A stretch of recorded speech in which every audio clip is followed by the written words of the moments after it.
Are you an introvert who do not think that could master the skill of selling? If that is the case, I'm going to be giving you 3 tips on how to increase your confidence so you can learn how to sell effectively and master the skill of selling. Hi, everyone. My name is Aaliyah. I am a certified transformation coach, passionate about helping entrepreneurs increase their wealth through different coaching methods. We're going to jump right into it. The first tip that I'm going to be giving you is to ask questions and start to feel as if you are analyzing every single transaction. The reason why I say this is because as a fellow introvert, I understand it feels great living in your head.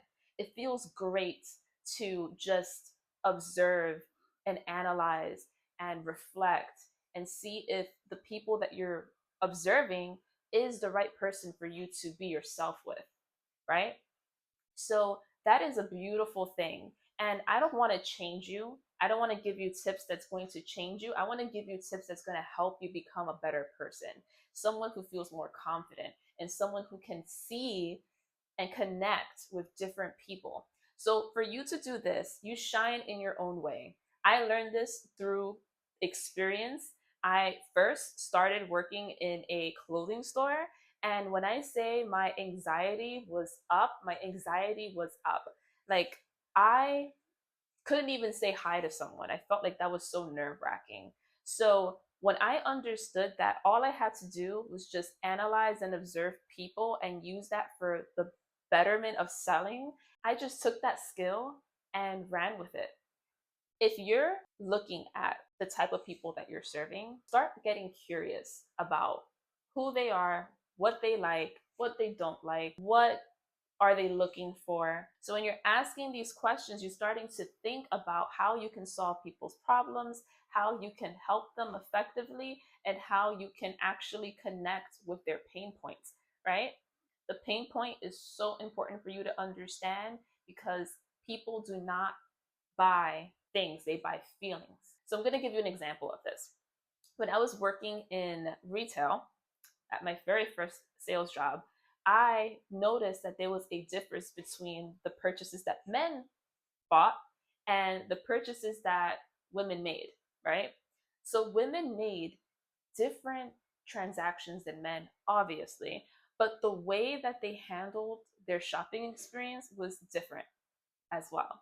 So as I started to analyze the difference between men and women, I made the correlation that actually men bought things that they needed to replenish, that they needed to replace, while women sporadically bought different things that inspired them. So I knew that when a man came into the store, from that location at least, it was specific men who wanted specific items, who needed to replenish their closet with t-shirts, underwears, maybe belts, things like that, socks. After analyzing and observing that they are continuously buying the same thing that they need, I just had to give them exactly what they needed. They came in for a specific reason and I gave them that thing. Versus women, I understood that they wanted to indulge in the experience. And so, because they wanted to indulge in the experience, I knew that it was a journey for them. And I knew that all I had to do was support their journey. So, using your skill set of observing people and analyzing, it's such a great skill to have in sales because that is what's going to separate you from the person who's just trying to get others to buy just for the sake of buying. Tip number two. Tip number two is to step out of your comfort zone daily. And the reason why I say daily and not weekly, not monthly, not quarterly is because it's so important to exercise that muscle. As an introvert, it's harder for us to kind of get out and just throw ourselves at people. We need to take our time, right? So putting yourself out of your comfort zone, what that's going to do is it's going to get your mind to start feeling uncomfortable, and therefore you're creating a habit daily. Your habits become your personality traits. If that is the case, if your habits eventually become who you are, it's important to get out of your comfort zone so that it's easier to connect with other people. It's easier to ask people how they're doing. It's easier to say hi. it's just easier to interact.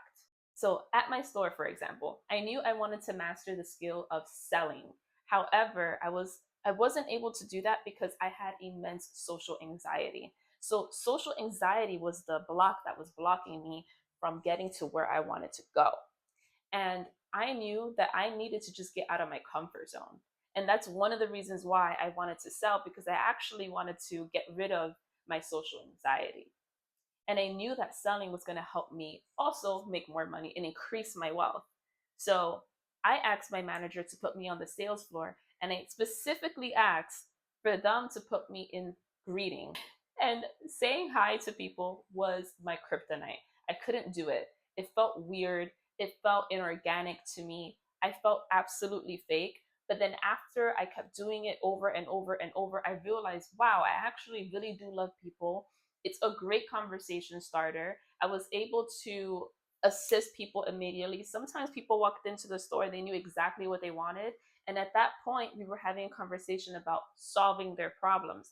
So think about a way where you can get uncomfortable daily and use that to build this new sense of assuredness in you and authority in you. You got this. So I really, really, really recommend tip number 2 for any introverts out there that's feeling very uncomfortable with just breaking out of their shell. Tip number 3. Tip number 3 is actually to leverage that one-on-one connection that you know how to build. So once we get comfortable being uncomfortable and it starts becoming our norm, it's easier for us to break the ice, break the shell, actually speak to people. And now we're going back to our roots. Okay. Again, I don't want to change who you are, but I do want to enhance who is in there. So, because what's in there is someone who's able to have really, really, really good connections with one on one interactions, I really recommend for you to still practice that muscle and really get better with getting deeper at understanding people's pain points so you can be able to build trust and loyalty. Those are my 3 tips for you. I hope this has helped you.